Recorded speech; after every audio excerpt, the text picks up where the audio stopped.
CJI के पद से रिटायर होने के बाद से डीवाई चंद्रचूड़ लगातार किसी न किसी चैनल के माध्यम से अपनी बात रखते हैं, लेकिन अपने बयानों के जरिए वो अक्सर ही सुर्खियों में या कहें कि विवादों में घिर जाते हैं, क्योंकि उनके कई बयान तो ऐसे होते हैं जो ऐसे लगते हैं जैसे वो किसी पूर्व जज ने नहीं बल्कि बीजेपी के किसी प्रवक्ता या आरएसएस के किसी प्रवक्ता की तरफ से दिए गए हों। ऐसा लगता है जैसे वो बीजेपी आलाकमान के इशारे पर बीजेपी की विचारधारा या उसके संदेश को जन जन तक पहुंचाने की कोशिश कर रहे हो।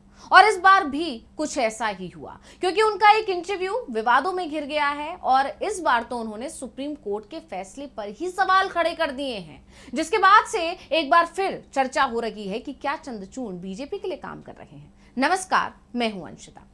अयोध्या विवाद तो हर कोई जानता है, हर किसी को सुप्रीम कोर्ट का फैसला भी अच्छी तरह याद होगा।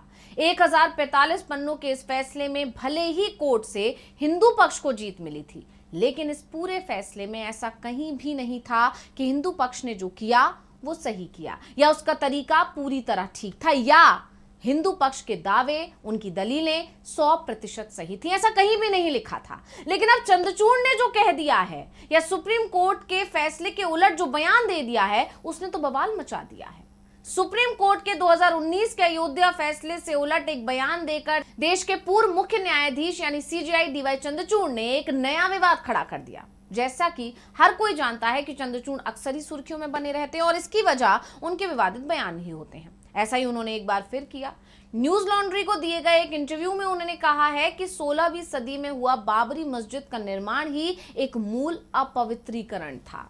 अब यहाँ गौर करने वाली बात यह है कि चंद्रचूड़ जो ये बयान दे रहे हैं, जो सुप्रीम कोर्ट के फैसले के उलट बयान दे रहे हैं, वो खुद सुप्रीम कोर्ट की उस 5 सदस्यीय बेंच का हिस्सा थे जिसने नवंबर 2019 में अयोध्या के विवादित स्थल पर राम मंदिर के निर्माण का रास्ता साफ किया था। बेंच की अगुवाई तत्कालीन सीजेआई रंजन गोगोई ने की थी, लेकिन उस फैसले में सुप्रीम कोर्ट ने ऐसी कोई टिप्पणी नहीं की थी जिससे ये कहा जाए कि हिंदू पक्ष ने जो किया वो सही किया था। जबकि कोर्ट ने साफ साफ कहा था और ये जजमेंट में भी लिखा था कि 1992 में बाबरी मस्जिद का विध्वंस कानून व्यवस्था का पूरी तरह उल्लंघन था। तो जिस फैसले के उलट बयान देकर अब चंद्रचूड़ ने विवाद खड़ा कर दिया है, उस फैसले में बेंच ने साफ साफ कहा था कि भारतीय पुरातत्व सर्वेक्षण यानी एएसआई की रिपोर्ट के अनुसार मस्जिद के नीचे किसी संरचना के मौजूद होने का कोई प्रमाण नहीं है, लेकिन यह साबित करने वाला कोई सबूत नहीं है कि उसे तोड़कर बाबरी मस्जिद बनाई गई थी। साथ ही उस संरचना और मस्जिद के निर्माण के बीच कई सदियों का अंतर भी था, यह कोर्ट की तरफ से कहा गया था। लेकिन अब चंद्रचूड़ कुछ और ही कह रहे हैं। अब न्यूज लॉन्ड्री को दिए गए इंटरव्यू में चंद्रचूड़ का कहना है कि पुरातात्विक खुदाई से पर्याप्त सबूत मिले थे और अब इन सबूतों का कानूनी महत्व एक अलग मुद्दा है। पर मैं सिर्फ इतना कहना चाहता हूं कि हमारे पास एएसआई की रिपोर्ट के रूप में सबूत मौजूद है। अब चंद्रचूड़ ने यह विवादित बयान तब दिया है जब वरिष्ठ पत्रकार श्रीनिवास जैन ने उनसे सवाल किया था कि तर्क यह है कि मस्जिद के अंदर वाले आंगन पर विवाद इसलिए उत्पन्न हुआ, यानी विवाद इसलिए पैदा हुआ क्योंकि हिंदुओं ने अवैध कृत्य जैसे अपवित्रीकरण और उपद्रव किए, जबकि मुसलमानों ने बाहरी आंगन में ऐसा कुछ नहीं किया और उन्होंने विरोध भी नहीं किया। तो इसे लगभग उनके खिलाफ ठहराने का आधार बना दिया गया, यानी ये कि मुसलमानों ने लड़ाई नहीं की जबकि हिंदुओं ने की, और इसे फैसला पढ़ने का एक आलोचनात्मक तरीका माना जाता है। इस पर चंद्रचूड़ की तरफ से जवाब दिया गया कि जब आप कहते हैं कि हिंदुओं ने अंदर वाले आंगन को अपवित्र किया, तो उस मूलभूत अपवित्रीकरण के कृत्य का क्या? मस्जिद का निर्माण ही मूलभूत अपवित्रीकरण था। क्या आप ये सब भूल जाते हैं? हम इतिहास को भूल जाएं? उन्होंने एएसआई की उस रिपोर्ट का जिक्र किया जिसमें कहा गया कि मस्जिद के नीचे 12वीं सदी की हिंदू संरचना मौजूद थी। चंद्रचूड़ ने इसे इतिहास में हुई घटना की स्वीकारोक्ति और सबूत बताया है। उन्होंने आगे ये भी कहा, यानी चंद्रचूड़ ने कहा, तो आप फिर अपनी आंखें कैसे मूंद सकते हैं? असल में बहुत से टिप्पणीकार जिनका आपने जिक्र किया इतिहास को चुनिंदा तरीके से देखते हैं, वो सबूत को नजरअंदाज कर देते हैं जो किसी निश्चित कालखंड से पहले का है और सिर्फ बाद के तुलनात्मक सबूतों पर ध्यान केंद्रित करते हैं। तो अयोध्या स्थित बाबरी मस्जिद राम मंदिर विवाद का निर्णय हिंदुओं के पक्ष में देने के सवाल पर सफाई चंद्रचूड़ ने दी और उन्होंने कहा कि सुप्रीम कोर्ट का फैसला आस्था नहीं बल्कि सबूतों पर आधारित था। वरिष्ठ पत्रकार श्रीनिवास जैन ने जब उनसे एक और सवाल किया और सवाल ये था कि 1949 में बाबरी मस्जिद में रामलला की मूर्ति अवैध तरीके से रखी गई, ये बात हिंदू पक्ष के खिलाफ क्यों नहीं गई, तब चंद्रचूड़ ने इस पर भी सफाई दी और कहा कि इसकी शुरुआत और पहले से होती है। क्योंकि पहले पहल उस जगह पर मस्जिद का निर्माण असल में उस स्थान को अपवित्र करना था, जबकि अदालत के सामूहिक फैसले में यह कहा गया है कि किसी मंदिर को तोड़कर मस्जिद बनाए जाने का कोई प्रत्यक्ष पुरातात्विक प्रमाण है ही नहीं। लेकिन अब चंद्रचूड़ कह रहे हैं कि ऐसा हुआ था। हालांकि जब चंद्रचूड़ से पूछा गया कि क्या इस तरह का ऐतिहासिक अपवित्रीकरण मस्जिद को गिराने के कृत्य को जायज ठहराता है, तो इस पर चंद्रचूड़ ने कहा बिल्कुल नहीं। सुप्रीम कोर्ट का फैसला सबूत और कानूनी मानकों के आधार पर लिया गया है। ये कहना कि फैसला आस्था पर आधारित है ना कि सबूतों पर, ये उन लोगों द्वारा की जाने वाली आलोचना है जिन्होंने फैसला पढ़ा ही नहीं है। तो पहले 1045 पन्नों का वो फैसला पढ़िए।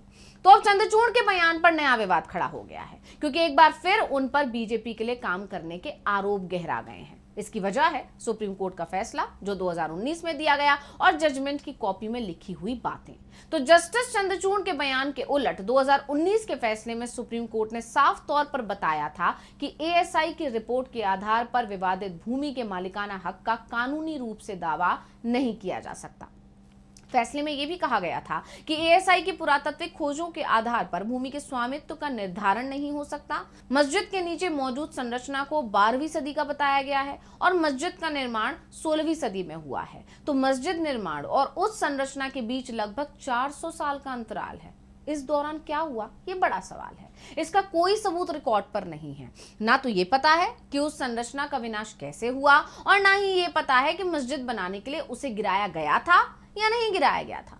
भूमि का स्वामित्व तय करने के लिए कानूनी सिद्धांतों और नागरिक मुकदमों में लागू सबूतों के मानक का पालन किया जाना चाहिए। कोर्ट ने आगे ये भी कहा था अपने फैसले में कि आस्था और विश्वास के आधार पर मालिकाना हक नहीं दिया जा सकता, लेकिन अदालत को श्रद्धा का सम्मान करना चाहिए। लेकिन अब चंद्रचूड़ ने इन सारी टिप्पणियों को पूरी तरह से अलग हटाकर एक नई थ्योरी सामने रखने की कोशिश की है। बड़ी बात यह रही कि चंद्रचूड़ ने सिर्फ अयोध्या विवाद को लेकर ही नहीं बल्कि ज्ञानवापी मामले में भी कुछ ऐसा ही कहा जिस पर उनकी आलोचना अब हो रही है। उन्होंने कहा कि सदियों से ज्ञानवापी में पूजा होती आ रही है और मुस्लिमों ने कभी इसका विरोध ही नहीं किया, जबकि सच्चाई ये है कि मुस्लिम पक्ष ने लगातार इस दावे पर आपत्ति जताई है। तो अब चंद्रचूड़ के बयानों से सिर्फ ऐसा ही लग रहा है कि बीजेपी के कहने पर सिर्फ एक विचारधारा को बढ़ावा देने की कोशिश की जा रही है। इससे पहले भी चंद्रचूड़ कई बार ऐसे बयान देकर घिर चुके हैं। सबसे ज्यादा उनकी आलोचना तब हुई थी जब उन्होंने कहा था कि राम जन्मभूमि बाबरी मस्जिद विवाद का हल ढूंढने के लिए उन्होंने खुद भगवान से मदद मांगी थी।